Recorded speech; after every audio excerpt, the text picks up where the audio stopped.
साल 734 ईस्वी के आसपास की बात है। एक बड़ा सुडौल शरीर वाला, योद्धा की तरह साहस और राजा की तरह दिखने वाला एक शख्स 12 साल से एक ऋषि की सेवा कर रहा था। यह शख्स बिना किसी लोभ लालच के उस ऋषि की सेवा कर रहा था और यह शख्स अक्सर उन ऋषि की गाय चराया करता था। समय गुजरता गया और उन ऋषि के देवलोक जाने का समय आ गया, लेकिन देवलोक जाने से पहले वह ऋषि उस शख्स को उसकी सेवा का फल देना चाहते थे। जाने से पहले उन ऋषि ने उस शख्स को बुलाया, लेकिन वह शख्स थोड़ा देर से पहुंचा। जब तक वह शख्स पहुंचा, ऋषि का विमान थोड़ा ऊपर उठ गया था, लेकिन किसी तरह उन ऋषि ने उस शख्स का हाथ पकड़ा तो वह शख्स 10 हाथ लंबा हो गया। फिर ऋषि ने उसको अमर करने के लिए उसे जल पिलाना चाहा, लेकिन वह जल नीचे गिर गया। ऋषि ने कहा, अगर ये जल आज तू पी लेता तो तुम अमर हो जाता, लेकिन यह तेरे पैरों पर गिरा है तो अब यह जो राज्य है वो अब तेरा है और ये राज्य तेरे पैरों के नीचे से कभी भी नहीं जाने वाला है। तब ऋषि ने एक और जगह बताई जहाँ पर करीब 15 करोड़ मोहरें दबी हुई थी। ऋषि ने कहा कि इन मोहरों से बड़ी सेना तैयार करना और चित्तौड़ के मौर्य राजा को हरा देना। उस शख्स ने वैसा ही किया और उसने मेवाड़ में गुहिल वंश की नींव रखी।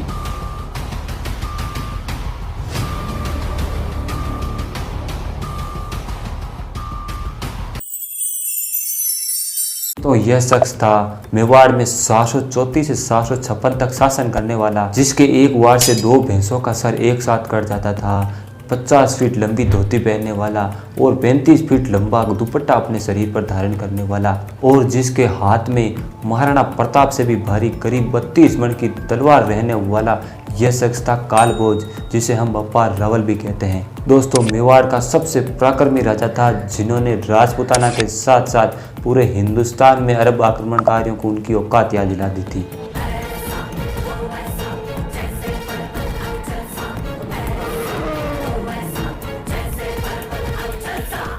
नमस्कार दोस्तों, आप देख रहे हैं शिक्षित राजस्थानी 2.0 चैनल।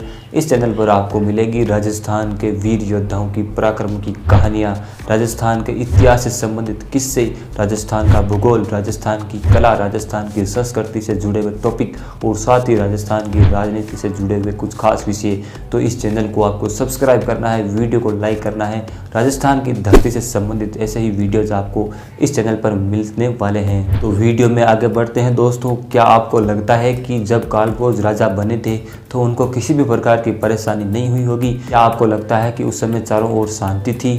बिल्कुल नहीं दोस्तों, बल्कि भारत में 712 से ही अरब और अफगान आक्रमणकारियों ने दहशत मचा दी थी। पूरे हिंदुस्तान में कोहराम मचा दिया था। 712 में भारत में सबसे पहला मुस्लिम आक्रमण हुआ, जिसमें मोहम्मद बिन कासिम ने भारत पर आक्रमण किया। मोहम्मद बिन कासिम भारत के सिंध प्रदेश तक आ गया था और जब भी ये बाहरी आक्रमणकारी भारत पर आक्रमण करते थे तो ये अपने साथ बड़ी संख्या में धन, स्त्रियां, बच्चे इन सब को ले जाते थे और बाद में वहाँ पर इनका शोषण करते, बलात्कार करते, इनको बेच देते और इस प्रकार पूरे भारत पर दहशत का माहौल ये बना देते थे। तो 712 में जब इनका पहली बार आक्रमण हुआ तो बार बार इस्लाम आक्रमणकारियों ने भारत की ओर देखना चालू कर दिया था। लेकिन दोस्तों, ये लिच्चड़ जब तक मेवाड़ के राजाओं से नहीं टकराए तब तक इनका घमंड 7वें आसमान पर था और जैसे ही ये मेवाड़ की ओर बढ़ने लगे, मेवाड़ के राजाओं ने इनको इनकी औकात दिखा दी और भगा भगा के दौड़ा के इनको मारा। बप्पा रावल के पहले भी बहुत सारे शासकों ने इन अरब आक्रमणकारियों को भगाया, जिनमें गुहिलादित्य, राजा भोज, नागादित्य और शिलादित्य जैसे महान शासक भी लगातार इन बाहरी आक्रमणकारियों को हराते थे। लेकिन दोस्तों, बप्पा रावल के पहले से इन अरब आक्रमणकारियों का परमानेंट इलाज नहीं हुआ था, लेकिन बप्पा रावल के राजा बनने के साथ ही इन अरब आक्रमणकारियों के बुरे दिन चालू हो गए। बप्पा रावल ने ईरान, अफगानिस्तान, गजनी, सिंध इन आदि प्रदेशों में जाकर इन अरब आक्रमणकारियों और अफगानियों को हराया। 32 मण की तलवार से जब राजा रावल मारते थे तो दुश्मनों के टुकड़े भी नहीं बचते थे। बप्पा रावल का पराक्रम इतना था कि इन्होंने दुश्मन को खेमे में जाकर अपना गाँव बसा दिया। रावलपिंडी गांव जो पाकिस्तान में है उसे बप्पा रावल ने ही बसाया था। दोस्तों, बप्पा रावल के कारण ही भारत में 712 के बाद में कोई भी मुस्लिम आक्रमणकारी या बाहरी आक्रमणकारी सफल नहीं हो सका, क्योंकि बप्पा रावल जैसे राजपूत शासकों ने इन आक्रमणकारियों के छक्के छुड़ा दिए थे और ये आक्रमणकारी इतने साहसी नहीं थे कि ये भारत के इन योद्धाओं से डायरेक्ट पंगा ले सके। इसलिए बप्पा के डर से ये अरब और अफगानी आक्रमणकारी सीधे तौर पर कभी भी वापस लड़ने को नहीं आए। हालांकि जब 1192 में तराइन का दूसरा युद्ध हुआ था तब मोहम्मद गौरी धोखे से ही जीता था। उस समय भी इन शूरवीरों ने साहस दिखाया और पृथ्वीराज चौहान अंत तक लड़े। 734 में बप्पा रावल जब राजा बने तो उन्होंने चित्तौड़ में मौर्य राजा मान मौर्य को हराकर अधिकार कर लिया था। कालभोज या बप्पा रावल जब राजा बने तो उन्होंने खुद को राजा नहीं माना। बप्पा भगवान शंकर के परम भक्त थे और इसलिए उन्होंने खुद को भगवान शंकर यानी एकलिंगनाथ जी का दीवान मानकर शासन किया। रावल के बाद भी जितने भी मेवाड़ के सभी राजा हुए उन्होंने खुद को राजा नहीं बल्कि एकलिंगनाथ जी का दीवान ही माना था।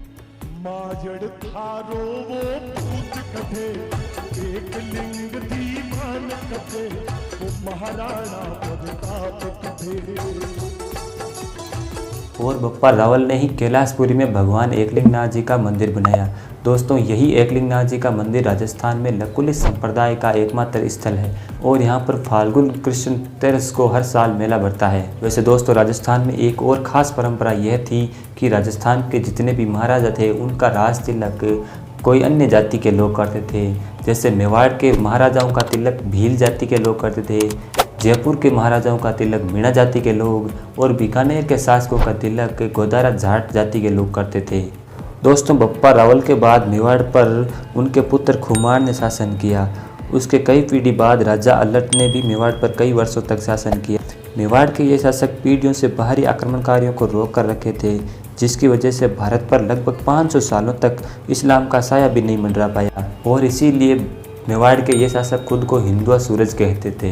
दोस्तों बप्पा रावल के बाद में भी मेवाड़ में कई पराक्रमी शासक हुए जिसमें राणा रतन सिंह, राणा हमीर सिसोदिया और राणा सांगा, राणा कुंभार, महाराणा प्रताप। इस प्रकार बहुत लंबी श्रृंखला है। उनके बारे में दोस्तों हम एक एक करके अगले वीडियोज़ में बात जरूर करेंगे।